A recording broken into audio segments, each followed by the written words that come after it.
My name is Marco, and my job is writing tourist guides. It's a job that I like.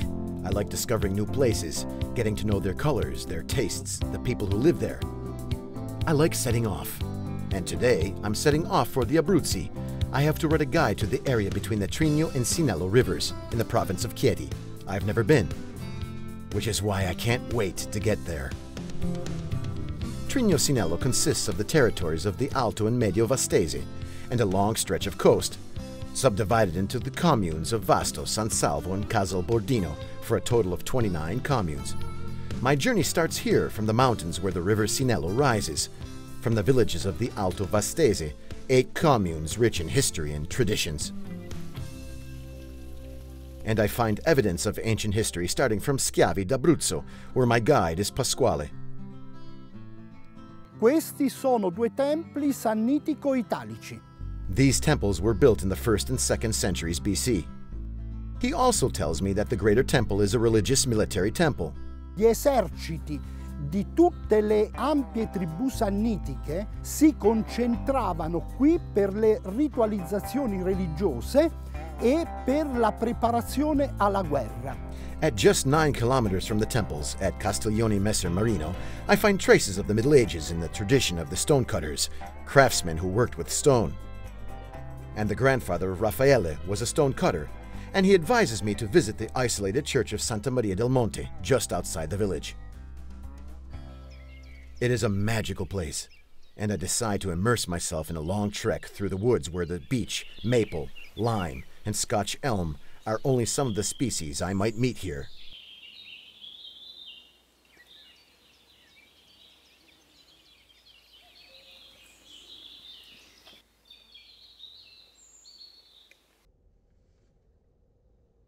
I set out again on my journey and discovered that Trigno Sinello is full of magical places, like the Cacavoni Gorge, a deep canyon right below the village of Celenza su Trigno.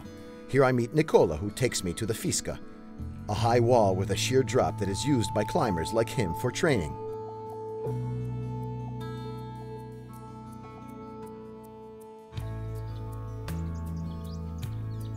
In these years, I have learned that if you really want to know the village you are visiting and the nature of those who live there, you have to go to a bar.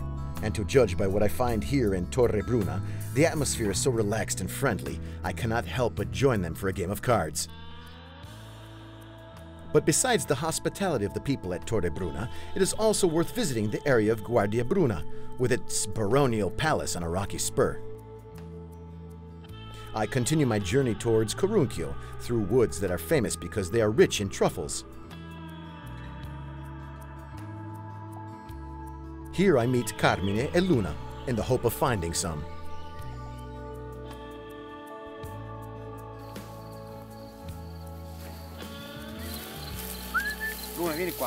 And Luna does not disappoint. There it is, the black diamond of the Abruzzi.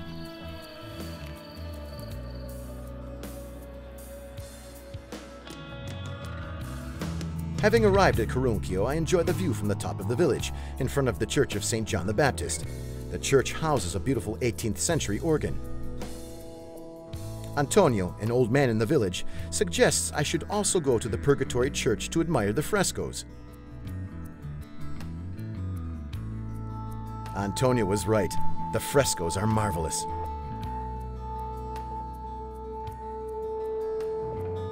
So I decide to follow another of his bits of advice and visit the Mater Domini Sanctuary in Fraine. Io sono Don François, sono della nazionalità ruandese. Don François tells me the sanctuary was built to thank the Virgin Mary, who appeared to a deaf-mute shepherdess girl and gave her back her speech and hearing. Just 10 kilometers from Fraine rises Rocca Spinalveti. From here, after a climb that's as steep as it is evocative along the ridge of the mountain, I arrive at 1,145 meters in the abandoned medieval village of Roccavecchia. One time, the village overlooked uncontaminated valleys, isolated in harsh spots, where sanctuaries rose up like that of the Archangel Michael near Liscia, or that of the Madonna delle Grazie in Monte Odorizio, which contains late 19th century ex-votos.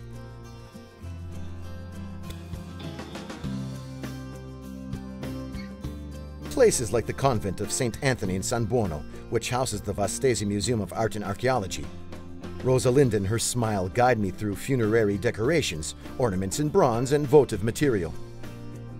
Equally interesting is the Museum of Country Living in Palmoli, a village which stands out at a distance for its castle.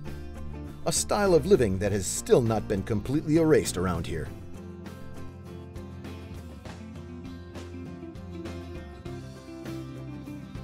I find it again at the table in the dishes that Silvana lets me try, such as a sort of chopped up lasagna and lamb done in charcoal.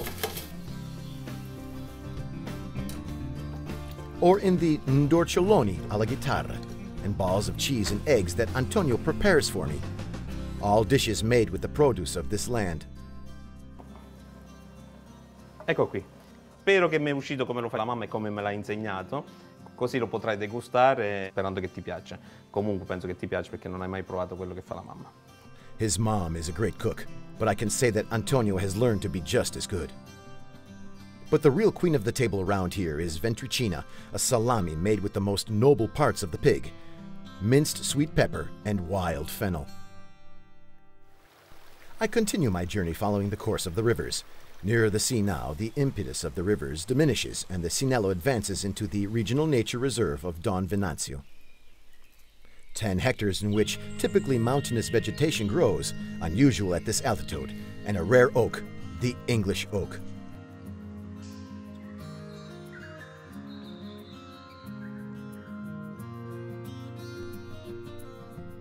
The closer I get to the coast and around me, man's hand becomes increasingly evident.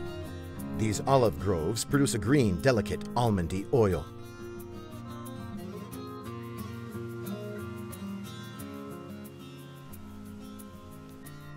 And from these vineyards we get pecorino, cerasuolo, and above all, Montepulciano d'Abruzzo DOC, a spicy red wine, with hints of red fruits and licorice that is typical of the whole region. But in San Salvo, the countryside is famous above all for its peaches. Produciamo essenzialmente pesche precoce e nettarine precoce. È un prodotto più difficile da coltivare, quindi anche questo ci contraddistingue. Peaches of great quality, the nectarines, that end up on the tables of all of Europe. And to get them, there is the job of the cooperative of which Nicola is president.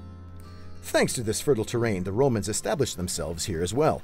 I find this out at the Quadrilatero Archaeological Park in the historic center of San Salvo. In the Middle Ages, a powerful monastery of Cistercian monks rose on top of the Roman city. The whole story is told here, in the archaeological islands, in the Porta della Terra Civic Museum, and in that of the Abbey.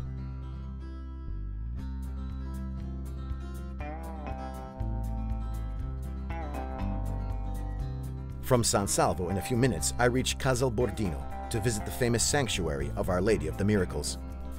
Born in 1576 following the appearance of the Virgin Mary to a peasant whose fields she had saved from a hailstorm, it was rebuilt in the early 60s. Don Paolo, the prior of the Benedictine monastery that deals with welcoming the faithful, takes me to see the library and the beautiful 19th century ex-votos conserved inside the sanctuary. And he tells me that you can also come here simply to dare un po' tempo anche a te stesso. And after having done so, I continue my voyage in the direction of Vasto, which, with its 40,000 inhabitants, is the biggest city in this stretch of the Trigno Sinello. In Vasto, I lose myself among the alleys of the historic center, its squares, and in front of its monuments. Like the church of St. Mary Major, which houses the reliquary of the Sacred Thorn, donated by Pius IV to Ferrante Francesco d'Avalos halfway through the 16th century.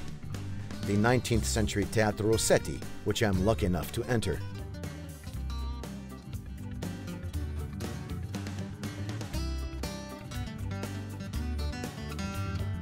And Piazza Rossetti, behind the Caldoresco Castle, a medieval fortress that belonged to Giacomo Caldora, a powerful mercenary commander.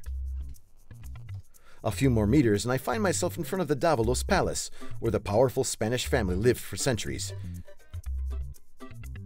and which today houses the Costume Museum, the Picture Gallery, and the Gallery of Modern Art. From the Neapolitan garden attached to the palace, the view is incredible, the same which can also be enjoyed from the Ambling Lodge, the most beautiful view of the city.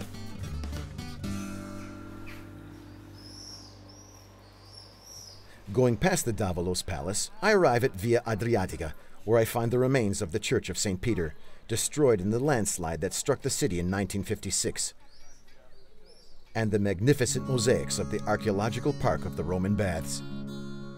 A fantasy sea, only a few steps from the real one.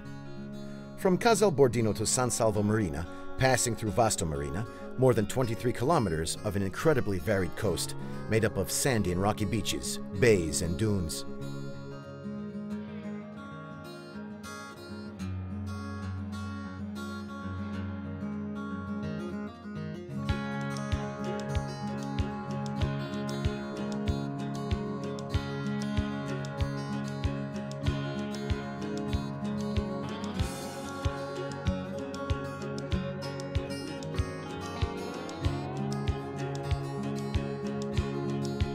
Michael and Serena have the good fortune to live a few feet from this sea.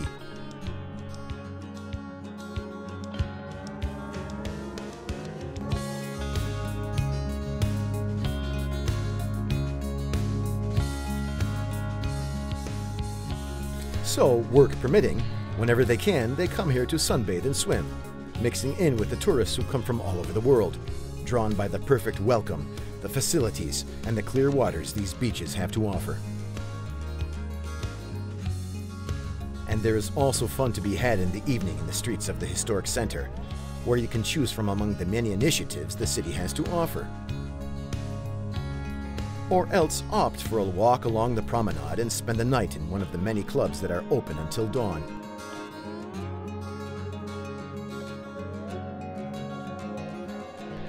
And this welcome also means comfortable hotels and excellent restaurants. Restaurants like Italo's, where I try the traditional dishes of this stretch of coast, such as coppice, cavatelli alla pescatrice, and the famous fish soup made with at least 6 or 7 different sorts of fish.